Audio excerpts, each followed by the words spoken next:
All right. My mom already said that you probably won't be comfortable based on that. Oh, that's fine. I don't care either way. All right. So the first question we wanted to ask you was, what do you believe has made it easier for somebody to join a gang? Okay. Usually because your family are gang members. You know, people that you look up to are gang members. You know, a lot of our gangsters, their uncles or somebody that they're looking up to in prison is a gangbanger. So either your family or they'll join because they're getting pressured from other gangs. So they'll join just out of fear or for peer pressure, or they'll join to get protection from other gangs. Or the area you live in is a big thing too. If you're a 13-year-old kid and you grew up on a street and there's all 17, 18-year-old gangsters living on that street, you're probably going to end up joining that gang. So you would say that the environment in which somebody is in greatly influences someone's ability to join a gang? Yes. Be the number one reason is your environment. Either your home life or where you grow up. Okay. Good. The second question we wanted to ask you is, if someone doesn't further intervene in the prevention of the escalation of gangs, how do you see the future of society being threatened? Well, it's tough. I don't think we're ever going to get rid of gangs, ever. Because, number one, they're making the crimes less now because they're letting people out of prison. So even if the way the system is set up, if they make it, if you're in a gang, right now we have gang enhancements. So if you commit a crime and the police can prove that you're in a gang, there's an enhancement for it. Okay, so if just a regular person goes out and shoots somebody, or a regular person just goes out and robs somebody, you know, they might get 5 years in prison. If you're a gang member and we can prove that you're a gang member, you'll get 15 years in prison, 20 years in prison. All right, but they're letting everybody out of prison. So, but when you go to prison, you have to join a gang. You have to click up for protection. So you're never going to get rid of gangs. Because of the way the prison system works, you can't be just a regular Hispanic person and go to prison and do your 5 years in prison and get out without getting with all the other gang members for protection. Does that make sense to you guys? Mm-hmm. So does that answer your question? Yeah. I don't think it's ever going to. I don't think you could ever stop gangs from happening. But like intervention programs and things like that, education, you know, I mean, if you graduate high school, your chances of not being a gang member, not going to prison, greatly, you know, do you think enhanced. Overall the statistics of gang rates would be more likely to go up or go down in the near future? I don't know. That's hard to say. I think we have a less of a gang problem now than when I worked in the gang unit. Mm-hmm. You know, 3 or 4 years ago. And I think that when I worked in the gang unit, we had less of a gang problem than 3 or 4 years before then. So it seems like it's going down, but I think maybe gang members are becoming smarter. They're not out committing crimes like drive-by shootings aren't going on as much as they were. You know, dope sales and things like that, selling drugs and all that aren't as prevalent as they were maybe early on, like in the early 90s and early 2000s, because they're committing crimes on computers now. They're doing other things to where their crimes are going undetected. Does that make sense? Mm-hmm. Okay. When you were in the gang unit, were you ever in jeopardy of losing your life or in danger directly? Yeah, I mean, I've been involved in where there were shootings and things like that. I've been to parties where there was 5 cops and there were, you know, 100 gang members and they're fighting with us. Yeah. We had a gang actually put out a hit on us where they wanted a couple of us dead and said our names and said, you know, we're going to try to kill these cops. And I had that happen to me before. So.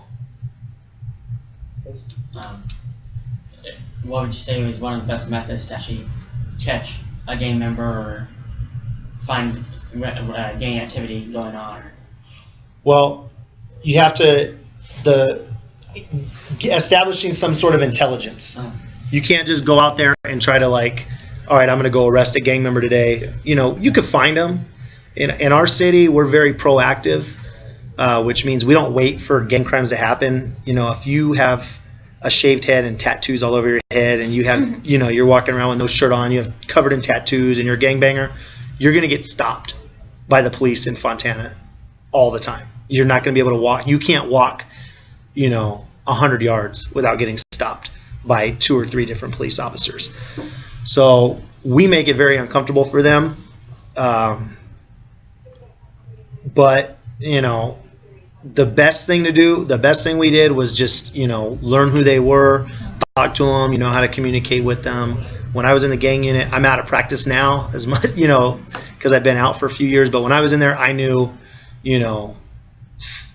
every gangster in our city, where they lived, their tattoos, their nicknames, their family members, what kind of car they drove. So I would see a car and be like, boom, that's so-and-so from this gang. And, you know what I mean? And be able to swoop them up.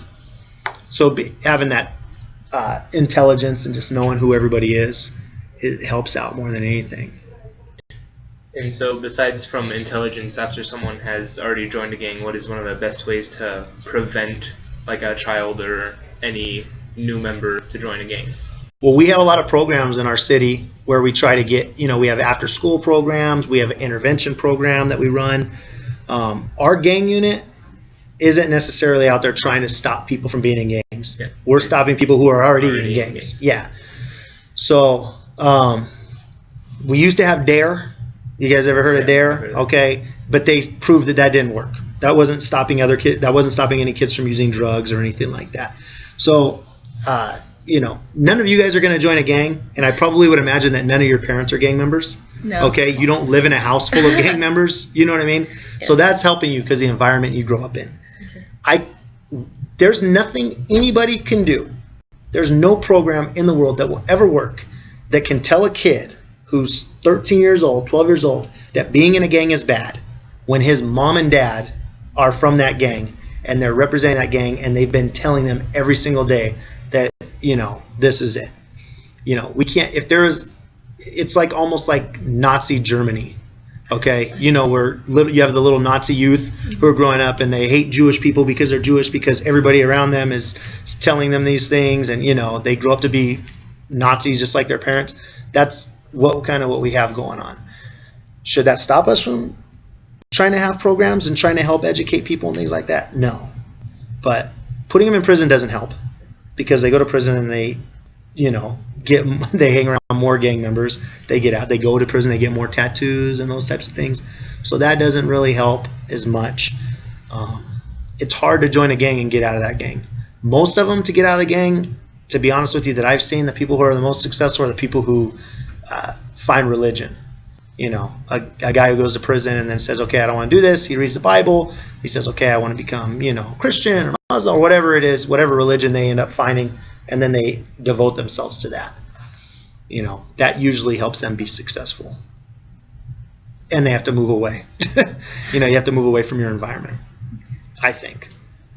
So you'd say absolutely hands down #1 cause and resolving issue of being in or getting out of gangs is environment. I would say yes.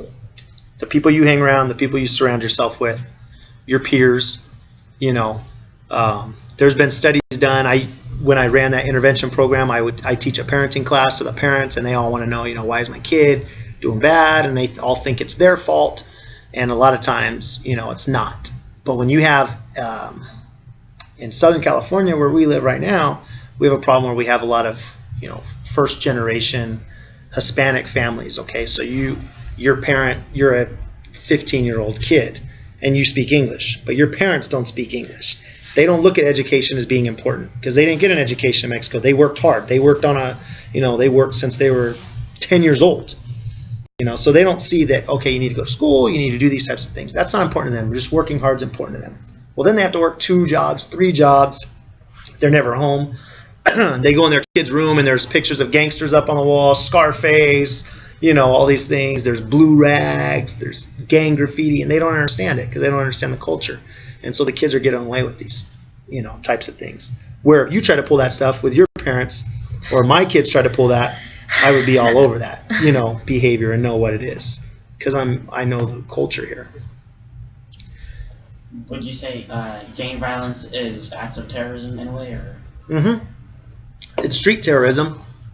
It's there's a thing called the STEP Act, which is the Street Terrorism Prevention Act. Okay, have you guys heard of that? Street Terrorism Enforcement Prevention Act. So that's basically how we prove that there are gangs that exist, and that's how we step these gangs. So we might have a little gang of 10 kids who are trying to come up, and once they start committing crimes, and we can show that they're committing crimes, maybe they're doing beer runs or something, or they're selling drugs. Then once we'll arrest 3 of them, document them, put that gang in the system, and once we do that, then they're a gang forever. And then anytime somebody from that gang is arrested, we can prove that they're committing that crime to enhance their gang.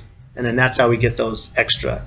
I mean, I've done cases where, we had kids were tagging on a wall, and the neighbor tried to stop them from tagging on the wall, and they shot him in the back, and tried to kill him. And they were both 18 years old, 19-year-old kids, and they both got like 500-year sentences each because of all the enhancements that there are. You were a gang member, you were graffitiing, you had a gun, you were in possession of a gun, you fired a gun 5 times, all those types of things add up. So, and then they're locked up in prison for the rest of their life. So we don't ever have to deal with them again, which is, good. Any other questions? Okay. Thank you for the interview. You gave us quite a bunch to work with. Yeah, that was awesome.